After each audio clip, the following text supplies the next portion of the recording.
I was the first to notice an extra person had joined our group. I counted 6 of us sitting around the campfire, but I knew that we had left home with only 5. The 6th person had joined us somewhere along the way, but where and when exactly I could not be sure. All the glowing faces looked familiar, like I had known them all for a lifetime. That was why it took so long to find the man out of place. I had to go through the faces one by one. I went through my history with them, recounting how I met them and how I knew them. I fit each one into my memories like puzzle pieces. First, there was Mark. He was sitting next to Sarah, chatting her up as always. I had met Mark and Sarah 6 years ago in the 10th grade. Mark and I played wide receiver together on the school football team. Sarah was a cheerleader and Mark always had a thing for her. The 3 of us started to hang out after games, Mark flirting nonstop, and Sarah always hilariously rebuking him after a while. Then there was Ben.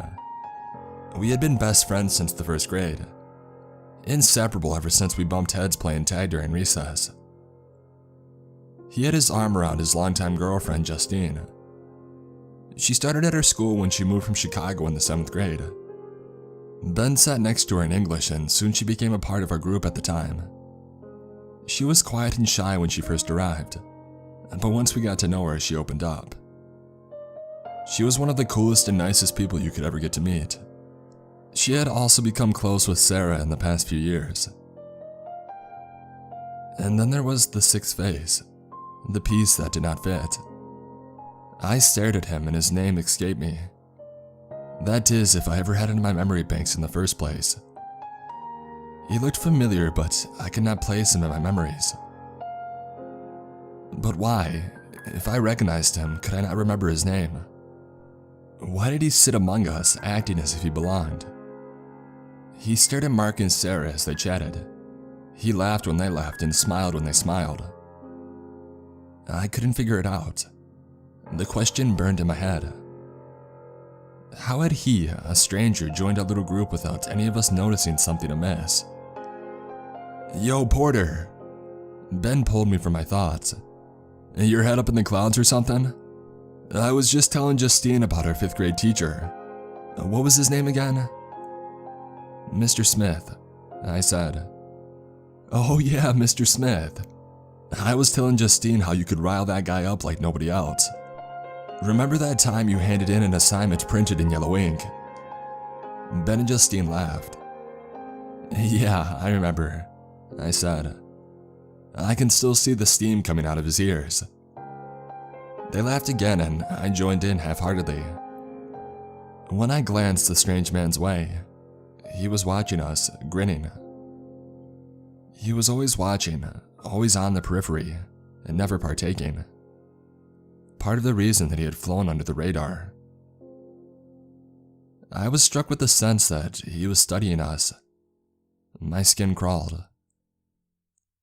Ben drained his beer and then he threw the empty can in the cooler. Well, I gotta take a leak, he said, and he walked into the woods, swallowed up by the darkness. You really know how to push people's buttons when you want to, huh? Justine said. I shrugged. I was having trouble focusing on the conversation. The weight of the situation, the reality of it, was starting to hit me. A strange man had attached himself to our group unnoticed, and who the hell knew what his motivations were? Questions raced through my mind, none that I could answer. How had nobody else noticed yet? Why had it taken me so long to notice? Was I going insane? Did I have amnesia and forget this one friend of ours? What in the hell was going on here? The strange man stood with jerkiness. I gotta take a leak, he said. It was the first time that I had heard him talk. He spoke with an odd lisp. It sounded as if he had to force the words from his throat. He walked with an awkward gait and, like Ben, and disappeared behind the dark veil of the trees. No one else flinched. Justine kept talking. I always loved the long relationship that you and Ben have.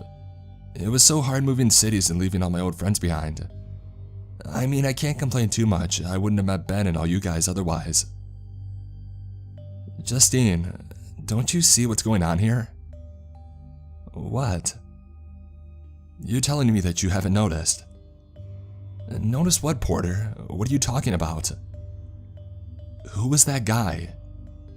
I gestured to the vacant spot the strange man had left behind. Oh, him. He's, She trailed off. She frowned into the fire. I could see her mind taking over, and her eyes twinged with concern. I knew I wasn't going crazy. I don't know, she said. Who is it? That's what I'm trying to figure out. We stared at each other. Maybe... Justine was cut off. An ear-piercing shriek came from the woods. It sounded like a shrill, injured cat. A large cat. The sound split the air and cut our conversation short. A blanket of silence fell over the four of us. Only the crackling campfire persisted. The woods were still and quiet. The hell was that? Mark broke the silence. I don't know, Sarah said. I've never quite heard an animal like that before. Sounded like some messed up mountain lion, Justine said. You ever heard anything like that before, Porter? I shook my head. My fingers tingled with adrenaline. Ben was still in the woods and the strange man was out there with him. Dread filled my gut. There's no mountain lions out here, Mark said. It's probably an elk. They can make some creepy sounds. Sarah agreed. Justine bit her lip and scanned the woods. It's probably okay. I think Mark's right, I said to her, but I wasn't so sure that I believed it. Mark and Sarah had started up their conversation again when the strange man bumbled out of the woods. They paid him no mind. I was hoping that something would have triggered in them by now, but they were oblivious. The strange man took a beer from the cooler. He fumbled with it, struggling with the tab. It was as if he had never opened a can before. When he had finally opened it, he sat, beer in hand, and continued to watch Mark and Sarah, a thin smile on his face. He never did take a sip. I watched him from across the campfire, his head wavering behind the heat. I touched on what made me feel uneasy about this strange man, aside from the fact that he had managed to infiltrate our group without any of us noticing for a long time. He moved with jerkiness and awkwardness, like a newborn animal. Nothing he did was smooth or well practiced. It made everything he did look like an act, an imitation. I didn't make the connection at the time, but I should have seen this man was not quite human. But at the moment, I wasn't sure what to think. I guess I just thought that he was a freak. I considered calling him out then and there. I wanted to ask him just what the hell he was doing, but I have to admit it, I was scared. I had visions of this guy being some horrific serial killer, and I didn't know how dangerous he was or if he was armed. I didn't want to push him into doing something drastic that got us all killed. As time went by without any sign of Ben, I became convinced that the strange man had done something to him. I watched him plotting, planning, and marking his next target. Anger sprouted from my fear and I started to see red. I needed to stop him. We used an axe to chop firewood for our campfire and it was leaning against my seat. This man was dangerous and I was sure of it. I convinced myself that I needed to do something before another one of us was next. I clutched at the axe's handle. The smooth wood felt reassuring in my hand. Justine touched my arm. Porter, where's Ben? I'm getting nervous. It's okay, I lied, patting her hand. I'm sure everything is okay. I stood with axe in hand. I'm going to get some more firewood, I announced more awkwardly than I had hoped. Okay dude, Mark said. Porter, Justine's voice wavered. Speaking up was a mistake. I had drawn the attention of the strange man. I walked past him, trying to act as nonchalant as possible, but I was never a good actor. He watched me the whole way. He maintained his glare as I reached the perimeter of the woods, and as he looked back, his head rotated around an unnatural distance. That was enough to chill my spine. I was hoping that he would turn around, to look away and give me an opening, but he never did. I'm not exactly sure what happened next. I never saw him stand up and walk over to me. I never saw him move a single muscle, but in an instant, he was standing in front of me, inches away from my face. It was as if he had teleported. A metallic smell stung my nose. The strange man stunk of blood and copper. The axe trembled in my hand. Any thought of actually using it fled my mind. I locked into place, my skin covered in goosebumps. Power radiated off of him. He spoke to me. "Get some firewood," he said in a forced tone, and he smiled wide. At that moment, Ben emerged from the woods. "Ben!" Justine cried. "Jesus!" Ben said as Justine squeezed him. "Did you guys hear that cat thing?" "We think it was an elk," Mark said. "Where were you? Why did it take you so long?" Justine said. "I guess I wandered too far off and I lost sight of the campfire. It took me a bit to find my way back. For a second I thought I was going to have to freeze my ass off out here alone tonight." The relief washed over my body like a wave, crashing into my muscles. I felt each one relax. At least Ben was safe. I looked for the strange man, but he was gone. He somehow slinked away while I was distracted. He was good at going undetected when he wanted to. My thoughts turned to getting out of there. Even though Ben was unharmed, that guy was still trouble. I started back towards the group and caught the middle of their conversation. "I don't know actually. Yeah, who was that guy?" Ben said. "I thought he was with you guys," Sarah said. "Yeah, isn't he your friend?" Mark added. "I thought he drove over with you three." "No," Ben said. "I don't know who he is." The panic spread over everybody's faces. They were finally feeling what I was feeling. The realization had set in. "We need to get out of here," I said, "before he comes back." "Yes, please," Justine said. "We have to leave now. That guy was a freak. Right, Porter?" "Yeah," I said. I explained to them how I had noticed he was the odd man out when we were sitting around the fire.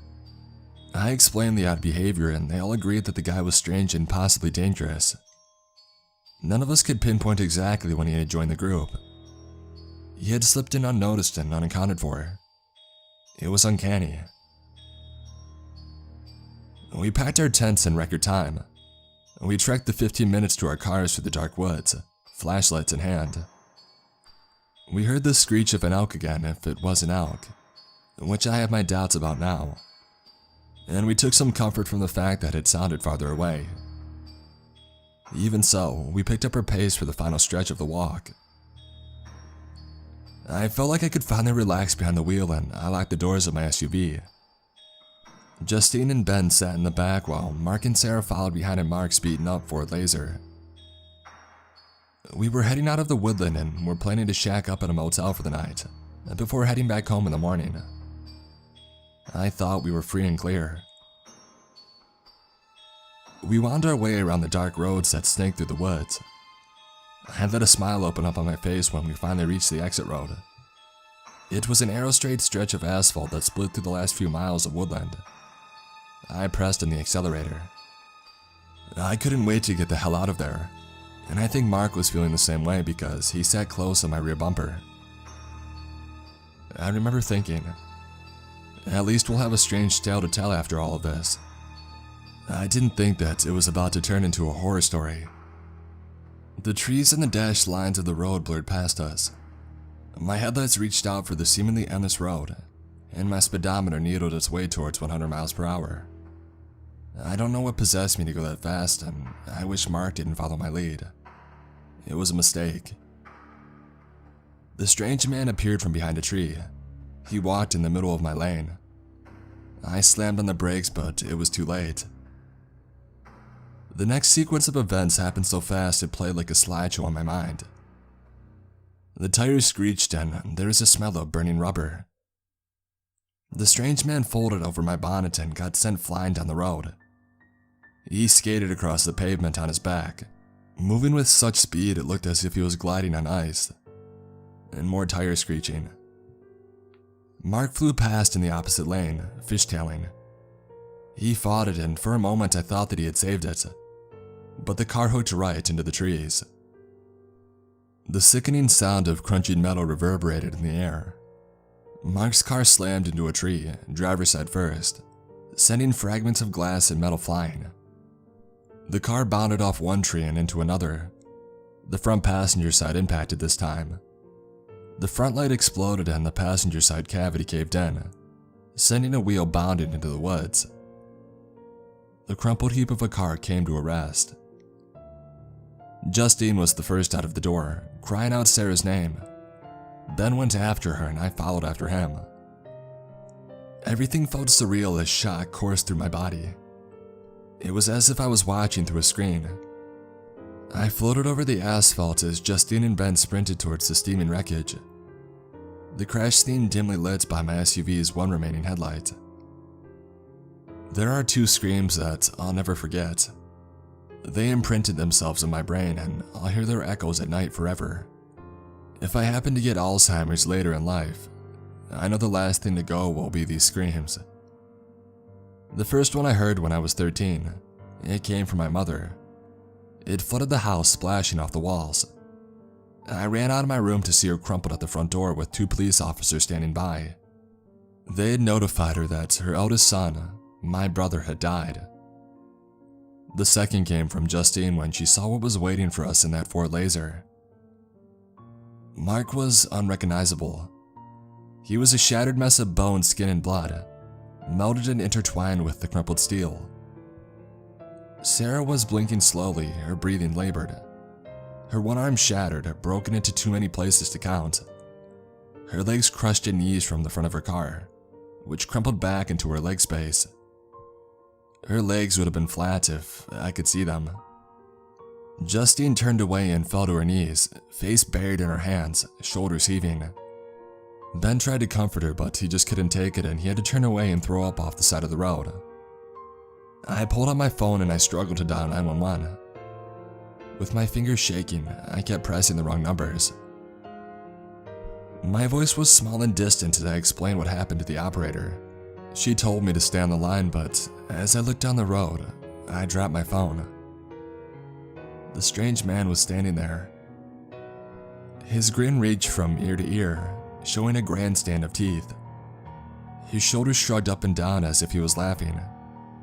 In fact, that asshole was laughing. If I were not in shock, I would have gone after him right then and there. I would have torn his heart if he had one right from his chest. But all I could do was stare, mouth agape, struggling to keep the tears behind my eyes. The strange man started for the woods. I watched him go and I watched him change. I saw it. I know I did. This was no illusion, no trick of the mind. This was real. I saw him shapeshift. I saw its true form. We were not dealing with something human that night. After countless hours of research, I believed I saw what others have called the Goat Man. Its horns stuck out unevenly from its head, and its grinning snout bared 2 rows of sharp teeth. And walking upright like a man with an awkward gait, it vanished into the shrouded woods. It has been 8 months since that night, and I've only seen my friends a handful of times since then. Our relationships have shattered and are left in ruin. All we are now to each other is a stark reminder of that night. Mark is dead. Sarah survived, but as a triple amputee. Justine and Ben broke up, and here I am, Rugged with a scraggly beard and uncut hair, after spending every sleepless night researching the monstrosity I saw that night. The Goat Man. I'm going back to those woods. So help me God, I'm going back. I'm coming for the Goat Man. And I'm not stopping until one of us is dead.